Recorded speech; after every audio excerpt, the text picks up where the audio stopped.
Welcome to Sustainable Wellness Mom's video on how to break up with sugar. First, we need to realize what is happening to us mentally and emotionally when we consume sugar.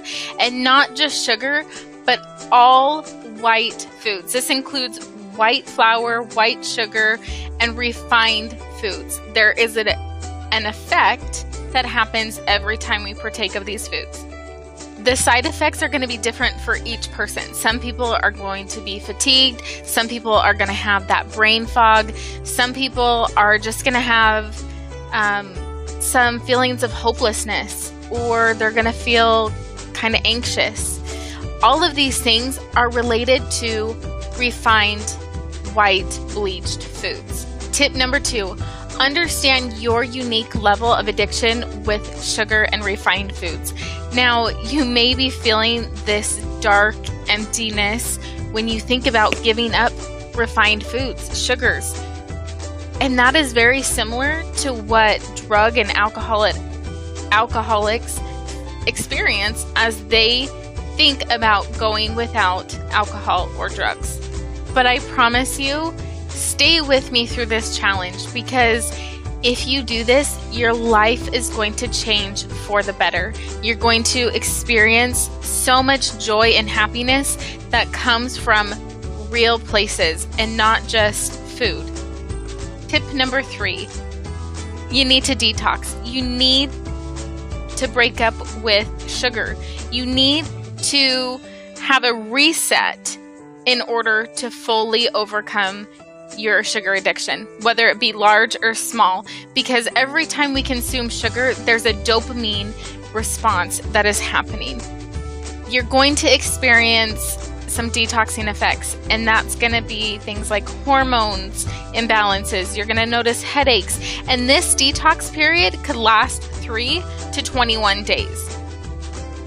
Tip number 4, become a ninja. Okay, not really, but you need to become a nutritional reading fanatic. You need to learn how to find sugars. You need to begin learning how to find those hidden sugars. Now, there's a sheet. You can print it out. You can look at it. You can become familiar with the names. But I highly recommend you do that and carry it with you the first couple times you go to the grocery store. Tip number 5 is you need to consume balanced meals. Balanced meals equals steady blood sugar levels. So whatever kind of eater you are, whether you do paleo, whether you're vegan, whether you're vegetarian, whether you eat ketogenic, it doesn't matter.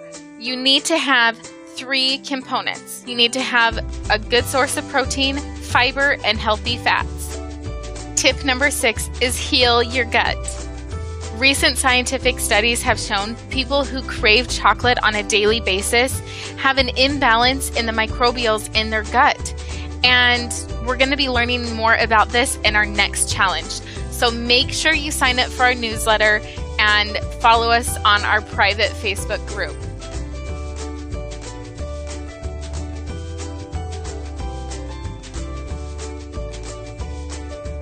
I'm going to quickly share 3 simple steps to healing your gut. Number 1, balanced meals. Number 2, avoid sugar and processed foods. Number 3, a healthy probiotic. And my last tip for this section is pay attention to other sugars. Now, honey and agave and things like stevia, they're all fine to have, but they still need to be consumed in moderation because it can still spike your insulin levels and have this dopamine response. So during this challenge, be mindful of those natural forms of sugar. I'm not saying you can't have those things, but do it in moderation. Now, the second thing that I want to talk about is fruit. Everybody wants to know, is fruit okay? And the answer is yes, because fruit has a lot of nutritional benefits to it. Fruit contains vitamins, minerals, and fiber. And look at this beautiful plate. Doesn't it just say, come and eat me? I want to encourage you to eat a rainbow this week and next week during your challenge.